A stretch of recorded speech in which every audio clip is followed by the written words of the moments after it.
जी last time हमने super class एक्टिनोपोडा discuss की थी।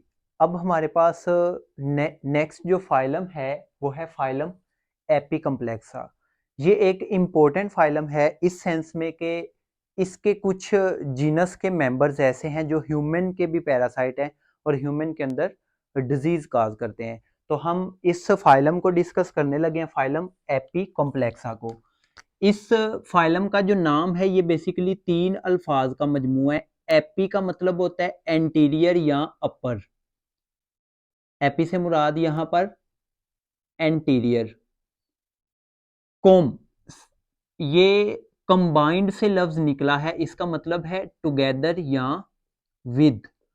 और प्लेक्सा, प्लेक्सस से निकला हुआ है। प्लेक्सा का मतलब होता है इंटरवीविंग या नेटवर्क लाइक। इंटरवीविंग,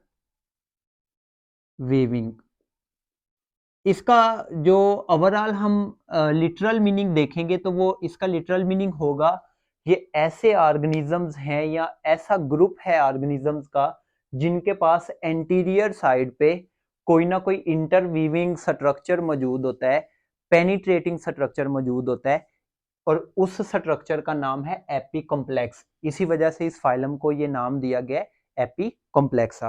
अब इस फाइलम के मेंबर्स के कुछ करेक्टर्स ऐसे हैं जो आपने जहन में रखने हैं। तीन चार मैं इसके करेक्टर बता रहा हूं, ये करेक्टर हमने जहन में रखने हैं। इस ग्रुप के जो मेंबर्स हैं इनके पास पेनिट्रेटिंग स्ट्रक्चर मौजूद है जिसको हम बोलते हैं एपी कॉम्प्लेक्स। एपी कॉम्प्लेक्स ये एक स्ट्रक्चर है जिसकी मदद से ये अपने होस्ट की बॉडी के अंदर पेनिट्रेट करते हैं, और ये मोस्टली इनकी एंटीरियर साइड पे पाया जा रहा होता है। इसके बाद जो दूसरा हमारे पास करेक्टर है वो है इनके पास single type of nucleus. Single type of nucleus. इनके पास जो न्यूक्लियस होता है वो एक ही टाइप का होता है। हम इसी चैप्टर के अंदर कुछ ऐसे ऑर्गेनिज्म जिस तरह फाइलम सीलियोफोरा पढ़ेंगे तो उसमें देखेंगे दो तरह के न्यूक्लियाई होते हैं, माइक्रो न्यूक्लियाई और मैक्रो न्यूक्लियाई। तो इसलिए यहाँ पर कंपैरेटिवली थोड़ा सा उन्होंने बताया हुआ है कि यहाँ पर इन ऑर्गेनिजम्स के पास एक ही तरह का न्यूक्लियस होता है। इसके अलावा इनके पास जो करेक्टर है, इनके पास मोस्टली जो फ्लैजिलेटेड स्टेजेस हैं वो नहीं होते, दे लैक फ्लेजेला। इनके पास फ्लेजेला भी नहीं होते, या फिर सूडोपोडिया।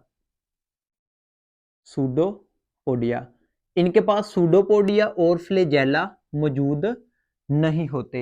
हाँ, अलबत्ता इनकी कुछ सेक्सुअल स्टेजेस ऐसी होंगी जिनमें आप देखेंगे कि इनके पास फ्लेजेला मौजूद हो सकते हैं। तो हम ये कह सकते हैं they lack flagella and pseudopodia except there are some reproductive stages when they have flagella.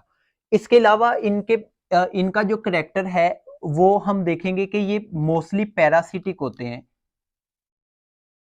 ये पैरासिटिक है मींस के ये अपने होस्ट को अफेक्ट करते हैं, इन्फेक्ट करते हैं और उसमें कोई डिजीज काज करेंगे। तो हम कह देते हैं कि ये ज्यादातर केसेस में पैरासाइट्स होते हैं। और इनकी जो रिप्रोडक्शन है वो दो तरह की होती है। इनके पास एसेक्सुअल स्टेजेस भी आती हैं और सेक्सुअल स्टेजेस भी होती हैं। तो रिप्रोडक्शन के हवाले से इनमें दो तरह की रिप्रोडक्शन को डिस्कस किया जाएगा। रिप्रोडक्शन हम कहेंगे कि इनके पास दो तरह की होती है, एसेक्सुअल रिप्रोडक्शन, एसेक्सुअल, और इसके साथ साथ सेक्सुअल रिप्रोडक्शन। तो ये हमने कुछ जनरल से इसके करेक्टर इस फाइलम के डिस्कस किए हैं। इस फाइलम की एक क्लास है, क्लास स्पोरोजुई। ये इसकी हम एक क्लास को डिस्कस करेंगे, क्लास स्पोरोजुई। इस क्लास का जो नाम है स्पोरोजुई, बेसिकली इसका नाम स्पोरोसिस्ट की वजह से है। सिस्ट बोलते हैं डॉर्मेंट या इनएक्टिव कवरिंग।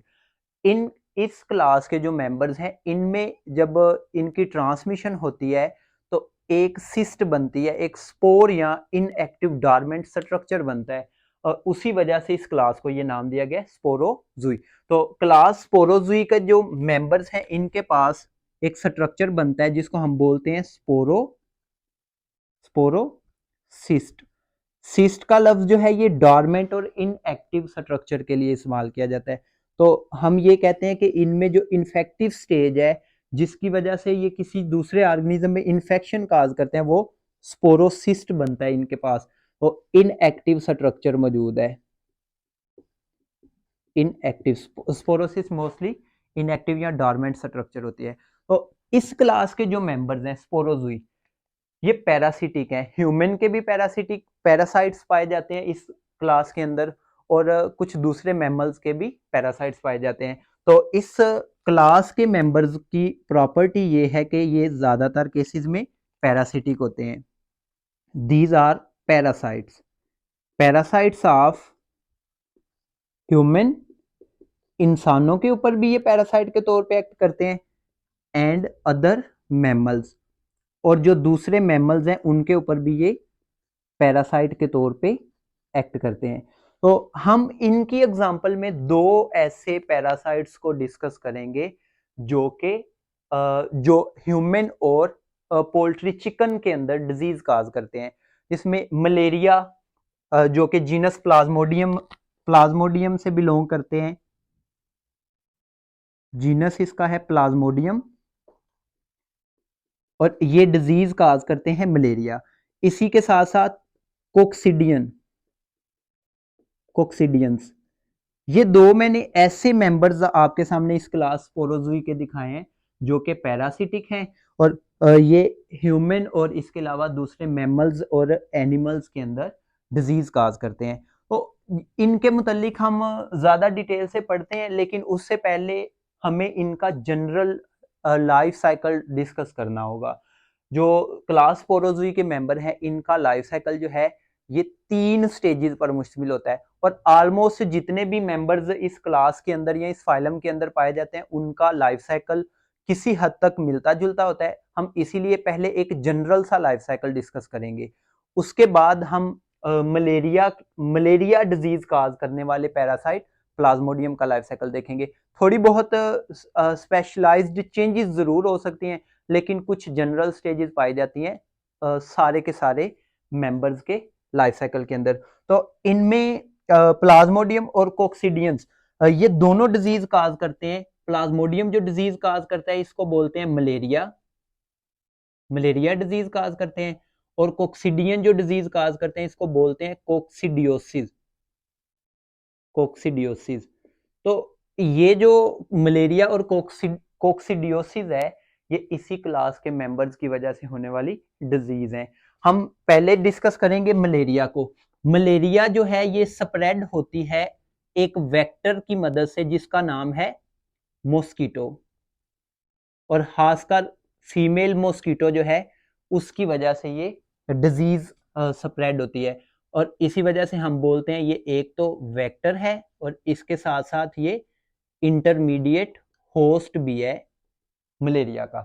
तो हम पहले डिस्कस करते हैं जनरल लाइफ साइकिल। क्लास स्पोरोजुई के जो मेंबर्स हैं इनका जनरल लाइफ साइकिल कितनी स्टेजेस पर मुश्तमिल होता है।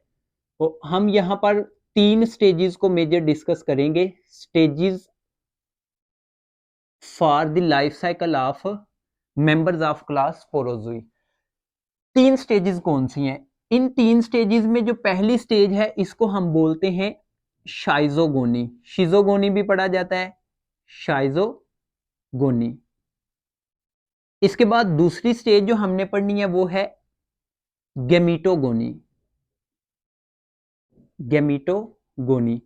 और तीसरी स्टेज जो हमने डिस्कस करनी है वो है स्पोरोगोनी।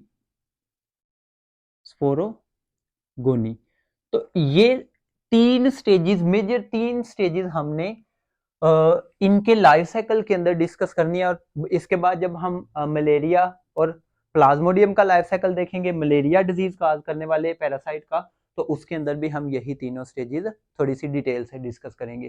तो पहले हम शाइजोगोनी को डिस्कस करने लगे हैं। शाइजोगोनी क्या होती है? शाइजोगोनी, ये मैंने दोनों अल्फाज को खुद ही अलग अलग करके लिखा है। इन दोनों का पहले लिटरल मीनिंग देखते हैं। शाइजो का मतलब होता है डिवाइड करना, स्प्लिट होना या डिवाइड करना, डिवाइड या स्प्लिट कर देना। गोनी का मतलब होता है प्रोड्यूस करना, प्रोड्यूस करना। अब इस स्टेज के दौरान जो पैरासाइट्स होते हैं वो एसेक्सुअल रिप्रोडक्शन से डिवाइड करते हैं, मोस्टली मल्टीपल फिशन से डिवाइड करते हैं, स्प्लिट होते हैं और वो अपनी तादाद में इजाफा करते हैं, अपनी तरह के नए पैरासाइट वो प्रोड्यूस करते हैं। फॉर एग्जांपल सबसे पहली स्टेज जो है वो स्पोरोजाइट्स होते हैं, स्पोरोजाइट्स। ये पैरासाइट स्पोरोसिस्ट की फॉर्म में जब ट्रांसमिट होते हैं तो वो स्पोरोजाइट में चेंज होते हैं। स्पोरोजाइट्स चेंज हो जाते हैं मीरोजाइट्स के अंदर। पहली स्टेज मैं बता रहा हूं अभी, मीरोजाइट्स। और इस दौरान जो स्पोरोजाइट्स होते हैं ये मल्टीपल फिशन की मदद से डिवाइड करते हैं। मल्टीपल फिशन से मुराद है, ये हमने पिछले लेक्चर्स में डिटेल से डिस्कस किया हुआ है। मल्टीपल का मतलब होता है मैनी, फिशन का मतलब होता है ब्रेक। जब कोई एक ऑर्गेनिज्म बहुत ज्यादा ऑर्गेनिजम्स में ब्रेक हो जाए तो इस प्रोसेस को हम बोलते हैं मल्टीपल फिशन। और ये बाइनरी फिशन की तरह एसेक्सुअल रिप्रोडक्शन का मेथड है। अब स्पोरोजाइट्स मल्टीपल फिशन से चेंज हो जाते हैं मीरोजाइट्स। इस स्टेज को हम बोलते हैं शाइजोगोनी, शाइजोगोनी। जब हम स्पेसिफाई कर दें कि स्पोरोजाइट्स मीरोजाइट्स में कन्वर्ट हो रहे हैं, इसको हम मीरोगोनी का नाम भी देते हैं, मीरोगोनी। अब शाइजोगोनी, मीरोगोनी, गेमीटोगोनी ये ऐसी स्टेजेस हैं जो सेल्स के अंदर, होस्ट के सेल्स के अंदर कंप्लीट हो रही होती हैं। तो इसलिए हम कहते हैं कि ये जो इसके जो मेंबर हैं, खासकर जिस तरह प्लाज्मोडियम का भी लाइफ साइकिल देखेंगे, ये इंट्रासेलुलर पैरासाइट्स हैं जो जो सेल के अंदर जाके डिवाइड करते हैं। इसी वजह से हम इनको इंट्रासेलुलर पैरासाइट बोल रहे हैं। और मल्टीपल फिशन में जो पैरासाइट्स होते हैं, स्पोरोजाइट्स होते हैं, ये शाइजोगोनी या मीरोगोनी के नतीजे में मीरोजाइट्स में कन्वर्ट हो जाते हैं। इसके बाद दूसरी स्टेज आ जाती है जिसको हम बोलते हैं गेमीटोगोनी, गेमीटोगोनी। गेमीटोगोनी में क्या होता है, गेमीट्स फॉर्मेशन होती है। अब इस दौरान हमारे पास मीरोजाइट्स बने हुए थे मीरोगोनी के नतीजे में या शाइजोगोनी के नतीजे में। तो जो मीरोजाइट्स होते हैं, मीरोजाइट्स ये मल्टीपल फिशन से डिवाइड करते हैं। यहां पर भी मल्टीपल फिशन की मदद से ये डिवाइड करते हैं और ये बना देते हैं गेमीटोसाइट्स, गेमीटोसाइट्स। गेमीटोसाइट दो तरह के बनते हैं यहां पे। गेमीट से ये लफ्ज निकला हुआ है, साइट का मतलब सेल होता है, जिस तरह साइटोप्लाज्म तो सेल। तो गेमीटोसाइट से मुराद है कि गेमीट प्रोड्यूस करने वाले सेल। ये गेमीट प्रोड्यूस करने वाले सेल्स दो तरह के होते हैं, माइक्रोगेमीटोसाइट और मैक्रोगेमीटोसाइट। तो यहां पर हम लिख देते हैं माइक्रो, माइक्रो का मतलब है स्मॉल, माइक्रोगेमीटोसाइट।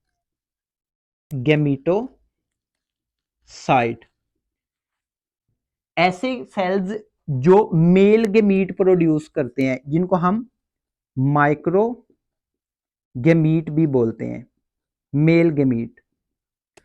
इसी तरह से मैक्रोगेमीटोसाइट, मैक्रो का मतलब होता है लार्ज, गेमीटोसाइट, मैक्रो का मतलब लार्ज, गेमीटोसाइट से मुराद है ये थोड़ा सा बड़े साइज का सेल है। इससे जो गेमीट प्रोड्यूस होते हैं इनको बोलते हैं मैक्रोगेमीट। तो माइक्रोगेमीट्स और मैक्रोगेमीट्स बनते हैं माइक्रोगेमीटोसाइट्स और मैक्रोगेमीटोसाइट्स से। और इनमें, इनके बाद जो गेमीटोसाइट्स होते हैं इनसे फर्टिलाइजेशन होती है। अगर मैं आपको इनकी डायग्राम्स दिखाऊं, लेट्स सपोज मैं कह देता हूँ ये माइक्रोगेमीट बना हमारे पास, माइक्रोगेमीट, इसके पास फ्लैजेला, और ये बना हमारे पास मैक्रोगेमीट, थोड़ा सा लार्जर साइज का। इनकी जब फर्टिलाइजेशन होती है तो इनके नतीजे में बन जाता है जाइगोट। तो हमारे पास ये बन गया जाइगोट। इस जाइगोट के गिर्द आ जाती है सिस्ट और इसको हम नाम दे देते हैं स्पोरोसिस्ट का। तो स्पोरोसिस्ट स्टेज जो है ये फर्टिलाइजेशन के बाद आती है। इस स्पोरोसिस्ट के बाद की जो कंडीशंस है, ये स्पोरोसिस्ट इसके अंदर जो जाइगोट है ये मियोसिस से डिवाइड करता है। जब ये मियोसिस से डिवाइड करता है उसके बाद ये मल्टीपल माइटोसिस से डिवाइड करता है और इसके अंदर जो पैरासाइट बनते हैं इनको हम नाम दे देते हैं स्पोरोजाइट्स का। और ये स्पोरोजाइट्स एक सिस्ट के अंदर पाए जा रहे हैं जिसको हम नाम दे रहे हैं स्पोरोसिस्ट का। तो ये इसके लाइफ साइकिल के अंदर जनरल सी स्टेजेस हैं, इसको मैं लेबल कर देता हूं। ये इसके गिर्द सिस्ट मौजूद है, इसी वजह से हम इसको स्पोरोसिस्ट का नाम दे रहे हैं। और स्पोरोसिस्ट के अंदर मौजूद हैं स्पोरोजाइट्स। ऐसी कंडीशन जिसमें स्पोरोसिस्ट से स्पोरोजाइट्स बनते हैं, इस स्टेज को हम नाम देते हैं स्पोरोगोनी। तो यहां पर मैंने आपको एक और इसकी स्टेज भी एक्सप्लेन कर दी हुई है, स्पोरोगोनी। ऐसा प्रोसेस जिसमें स्पोरोजाइट्स प्रोड्यूस हो रहे हैं और ये भी मल्टीपल फिशन की मदद से प्रोड्यूस होते हैं। तो ये हमने इसका जनरल सा लाइफ साइकिल डिस्कस किया है। अभी हम लाइफ साइकिल देखने लगे हैं मलेरिया का। Life cycle of malaria, sorry Plasmodium का लाइफ साइकिल। प्लाज्मोडियम एक डिजीज काज करता है जिसको हम मलेरिया का नाम देते हैं। इसकी थोड़ी सी हिस्ट्री और इसकी स्पीशीज के मुतालिक मैं आपको बता दूं। पहले हिस्ट्री इसकी ये है कि मेडिवल टाइम्स में जो क्रूसेड्स थे, जो सलीबी जंगें हुई थी, उस दौरान मलेरिया की वजह से और एक और वायरस था, बैक्टीरिया था रेक्टेसिया, जो कि टाइफस या टाइफाइड डिजीज काज करता है। टाइफाइड की वजह से, टाइफस की वजह से और इसके साथ साथ मलेरिया की वजह से बहुत ज्यादा लोगों की अमवात हुई थी। कहा जाता है कि जो क्रूसेड्स की या सलीबी जंगें जो हुई थी, उस दौरान क्रूसेड की जो शिकस्त की वजह थी वो मलेरिया थी। और इसकी वजह से बहुत ज्यादा लोग, इतने ज्यादा लोगों की अमवात हुई थी कि जंग में भी उतने लोग नहीं थे मरे जितने लोग मलेरिया और टाइफस की वजह से मरे थे। और इसके बाद 1550 के अंदर ये जो मलेरिया था 50 के अंदर, इस मलेरिया की वजह से इसकी जो आप कह लें कि पेंडेमिक थी, ये दोबारा से स्प्रेड हुई थी और इसकी वजह से फिर बहुत ज्यादा मौत हुई थी। और 1970s के अंदर, 1970s के अंदर कहा जाता है कि 100 मिलियन के राउंड अबाउट जो पीपल थे ये दोबारा कंट्रैक्टेड हुए थे इस मलेरिया से। तो प्री मेडिवल टाइम्स के वक्त क्रूसेड्स की जो शिकस्त थी उसकी वजह भी ये मलेरिया को समझा जाता है। क्रूसेड्स, ये दो बीमारियों की वजह से बहुत ज्यादा लोगों की मौत हुई। इसमें एक थी टाइफस और दूसरी थी मलेरिया। मलेरिया और टाइफस। तो हम प्लाज्मोडियम का लाइफ साइकिल डिस्कस करेंगे जो कि मलेरिया डिजीज काज करता है। प्लाज्मोडियम की एक्चुअल में 4 स्पीशीज हम डिस्कस करेंगे। इसकी स्पीशीज की अगर बात की जाए प्लाज्मोडियम की, तो ये 4 स्पीशीज को हमने डिस्कस करना है। एक है प्लाज्मोडियम वाइवेक्स, ये एक स्पीशी है। दूसरी है प्लाज्मोडियम फैल्सीपेरम, एक स्पीशी है प्लाज्मोडियम मलेरिया और एक स्पीशी है प्लाज्मोडियम ओवेल। ये 4 स्पीशीज प्लाज्मोडियम की ऐसी हैं जो मलेरिया काज करती हैं। मैं थोड़ी सी इनकी हिस्ट्री बताता हूं, उसके बाद हम मलेरिया का लाइफ साइकिल, प्लाज्मोडियम का लाइफ साइकिल डिस्कस करेंगे। प्लाज्मोडियम वाइवेक्स जो है, इसकी जो सिम्टम्स हैं वो 48 आवर्स के बाद रिपीट होती हैं, या आप कह लें कि इसकी सिम्टम्स जो है वो 48 आवर्स के बाद जाके नमूदार होना शुरू होती हैं। तो ये मेनली, ये जो प्लाज्मोडियम वाइवेक्स है ये टेम्परेट जोन के अंदर स्प्रेड करता है। इसके बाद है प्लाज्मोडियम फैल्सीपेरम। प्लाज्मोडियम फैल्सीपेरम ज्यादा खतरनाक है, क्यों? क्योंकि इसकी सिम्टम्स जो हैं वो इरेगुलर हैं, सिम्टम्स इरेगुलर, और ये ट्रॉपिकल और सब ट्रॉपिकल एरियाज के अंदर ज्यादा स्प्रेड करता है, ट्रॉपिकल और सब ट्रॉपिकल एरियाज में। इसके बाद है प्लाज्मोडियम मलेरिया। प्लाज्मोडियम मलेरिया जो है इसकी सिम्टम 72 आवर्स के बाद अपीयर होती हैं। और प्लाज्मोडियम मलेरिया जो है ये वर्ल्ड वाइड डिस्ट्रीब्यूशन है, खासकर ये अफ्रीका के अंदर बहुत ज्यादा इसकी वजह से मौत हुई।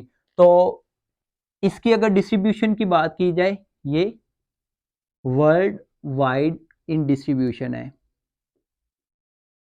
डिस्ट्रीब्यूशन। और इसके बाद हमारे पास जो चौथी टाइप है वो है प्लाज्मोडियम ओवेल।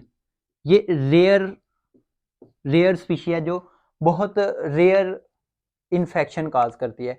ये 4 स्पीशीज हमने मलेरिया की डिस्कस की हैं। अब हम देखते हैं कि सॉरी मलेरिया बार बार मैं कह देता हूं, प्लाज्मोडियम की 4 स्पीशीज हमने डिस्कस की हैं। मलेरिया बेसिकली डिजीज है और उसका पैरासाइट कॉजेटिव एजेंट जो है वो प्लाज्मोडियम है। हम देखने लगे हैं प्लाज्मोडियम अपना लाइफ साइकिल किस तरह कंप्लीट करता है। तो इसका लाइफ साइकिल, प्लाज्मोडियम का लाइफ साइकिल मैं शुरू में स्टार्ट कर रहा हूं। जो मॉस्किटो है, फीमेल मॉस्किटो, इसके पास, फीमेल मॉस्किटो के पास इसके पैरासाइट मौजूद होते हैं, किस शक्ल में? स्पोरोसिस्ट की शक्ल में। लेट्स सपोज मैंने आपके सामने एक फीमेल मॉस्किटो एनोफिलीज दिखाई हुई है। अगर मैं आपको इसका डाइजेस्टिव सिस्टम दिखाऊं, इसका डाइजेस्टिव सिस्टम देखा जाए, माउथ के बाद इसके सलाइवरी ग्लैंड, सलाइवरी ग्लैंड के बाद इसका गट रीजन, मिड गट और ये हाइंड गट। मैंने इसका जनरल सा सिर्फ डाइजेस्टिव सिस्टम दिखाया है। जो वेक्टर यहां पर मैंने दिखाया हुआ है फीमेल मॉस्किटो, इसके मिड गट के अंदर स्पोरोसिस्ट मौजूद है। यहां पर सिर्फ मैं, चूंकि यहां पर जगह बहुत कम है, मैं सिर्फ रेड कलर का एक स्पॉट दिखा रहा हूं, आप ये समझ जाए कि ये स्पोरोसिस्ट मौजूद है। स्पोरोसिस्ट किस शक्ल में है? इस शक्ल में कि इसके अंदर मल्टीपल फिशन की वजह से स्पोरोजॉइट्स मौजूद है। अब ये मॉस्किटो किसी नॉर्मल हेल्दी पर्सन को बाइट कर लेता है। लेट्स सपोज ये मैंने उसकी स्किन के सेल दिखाए हैं, उस पर्सन की स्किन सेल जिसको इस मॉस्किटो ने बाइट किया। जब मॉस्किटो इस पर्सन को बाइट करता है तो स्किन के नीचे ब्लड कैपिलरीज का नेटवर्क मौजूद है। ये अपना सलाइवा इंजेक्ट करता है, ब्लड सक करने के लिए मील के तौर पे इसको यूज करेगा। और इसी दौरान जब ये सलाइवा इंजेक्ट करता है तो ब्लड के अंदर ये स्पोरोसिस्ट को भी रिलीज कर देता है। और जैसे ही स्पोरोसिस्ट ब्लड के अंदर रिलीज होता है, ये स्पोरोसिस्ट चेंज हो जाते हैं किस शक्ल में? स्पोरोजॉइट्स की शक्ल में। तो यहां पर हमारे पास, मैं आपके सामने स्पोरोजॉइट्स दिखा रहा हूं।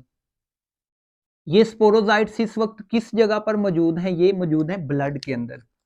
तो यहां पर हम लेबल कर देते हैं ब्लड, और इस ब्लड के अंदर मौजूद हैं स्पोरोजॉइट्स।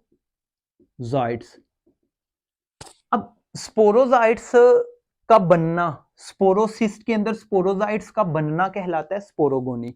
ये स्पोरोजॉइट्स ब्लड के जरिए ट्रांसपोर्ट कर दिए जाते हैं लिवर के पास। ब्लड, चूंकि सर्कुलेशन, लिवर को सर्कुलेशन प्रोवाइड की गई है, तो वो ब्लड जो लिवर तक जा रहा है उसके अंदर ये स्पोरोजॉइट्स मौजूद है। और जैसे ही ये ब्लड लिवर के पास पहुंचता है तो लिवर के अंदर भी ये पैरासाइट या ये स्पोरोजॉइट्स ट्रांसफर हो जाते हैं। यहां पर मैंने आपको लिवर की स्ट्रक्चर दिखाई है, लिवर के सेल्स दिखा रहा हूं, सिर्फ 2 सेल लिवर के दिखा रहा हूं यहाँ पे। इन सेल्स को बोलते हैं हेपेटोसाइट्स। जब स्पोरोजॉइट्स ब्लड के जरिए इन हेपेटोसाइट्स तक पहुंचते हैं तो हेपेटोसाइट्स के अंदर जाके ये स्पोरोजॉइट्स फिर मल्टीपल फिशन से डिवाइड करते हैं। यहाँ पर हेपेटोसाइट के अंदर एक हेपेटोसाइट के अंदर मैंने स्पोरोजॉइट दिखाए हुए हैं, और जब ये मल्टीपल फिशन से डिवाइड करते हैं, अपनी शक्लो सूरत तब्दील करते हैं, तो मैं दूसरी डायग्राम में दिखा रहा हूँ ये मीरोजॉइट्स के अंदर कन्वर्ट हो गए हैं। तो हेपेटोसाइट्स जब मीरोजॉइट्स से भर जाते हैं, हेपेटोसाइट्स की होती है बस्टिंग और इसके अंदर से मीरोजाइट्स बाहर रिलीज हो जाते हैं। तो इस प्रोसेस को, जिसमें स्पोरोजाइट्स मल्टीपल फिशन की वजह से यहां पे हुई है मल्टीपल फिशन की वजह से स्पोरोजाइट्स किस में कन्वर्ट हो गए, मीरोजाइट्स के अंदर। इस स्टेज को मीरोगोनी भी कहा जा रहा है, मीरोजाइट्स। स्पोरोजाइट्स से बन गए मीरोजाइट्स। इस कंडीशन को इस स्टेज को हम बोलते हैं मीरोगोनी। ये बेसिकली शाइजोगोनी भी है। शाइजोगोनी हमने यहां पर डिस्कस किया है। शाइजोगोनी जिसमें मीरोजाइट्स बनते हैं, इसको मीरोगोनी का भी नाम दिया जाता है।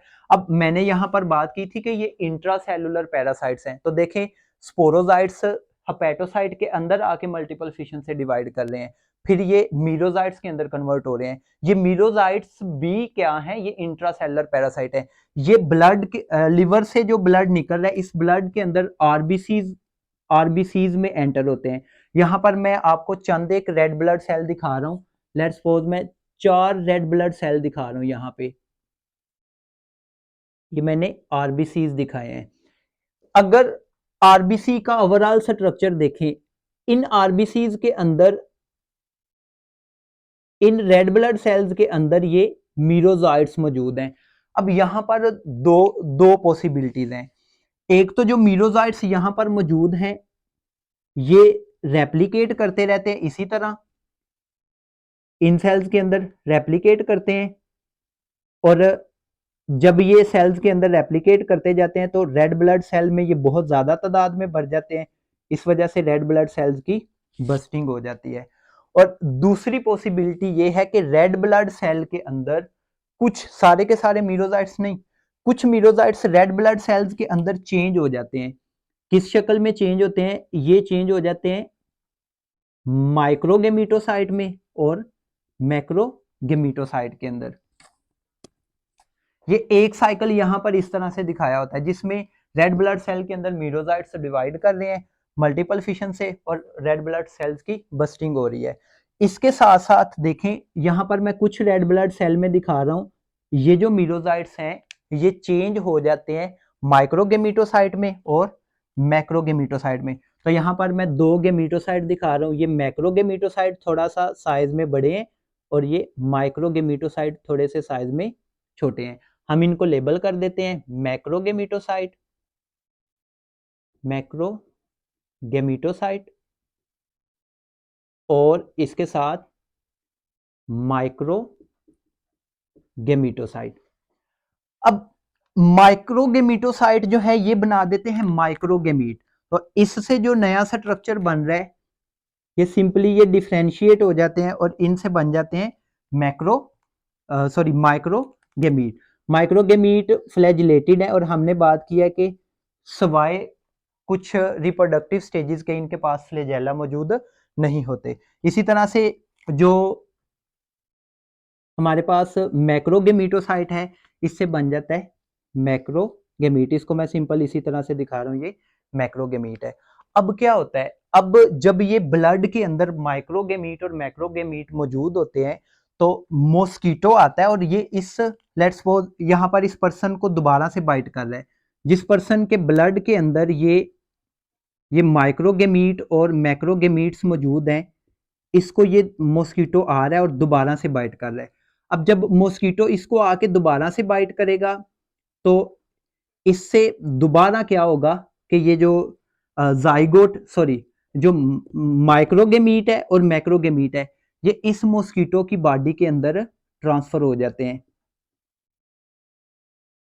यहां पे। अब देखिए यहां पे क्या होगा, जब ब्लड मील लिया इस मॉस्किटो ने, तो माइक्रोगेमीट और मैक्रोगेमीट इनकी हो जाती है फर्टिलाइजेशन और यहां पे बन जाता है जाइगोट। मैं डायरेक्ट इसको लिख रहा हूं यहां पे जाइगोट, ये जाइगोट बन गया।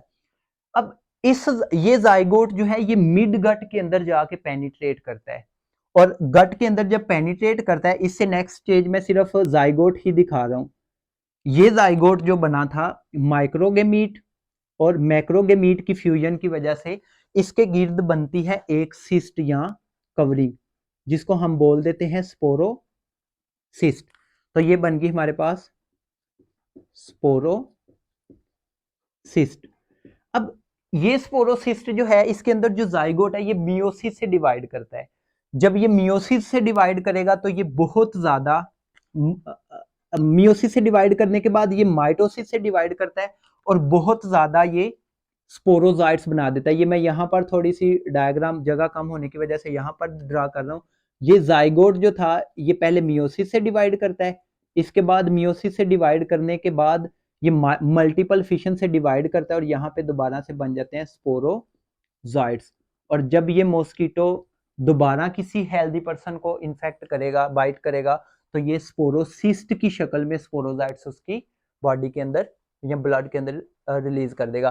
तो वो कंडीशन जिसमें स्पोरोजाइट्स बन रहे हैं स्पोरोसिस्ट के अंदर, इस कंडीशन को कहा जाता है स्पोरोगोनी। और इसको मैं यहां पर ऊपर लेबल कर देता हूं, स्पोरोगोनी। अब होता क्या है, मलेरिया की सिम्टम्स क्या है?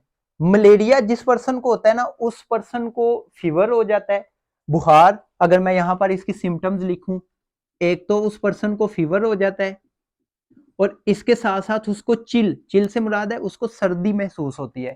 तो मलेरिया की सिम्टम्स में एक तो चिल और इसके साथ साथ फीवर हो जाता है,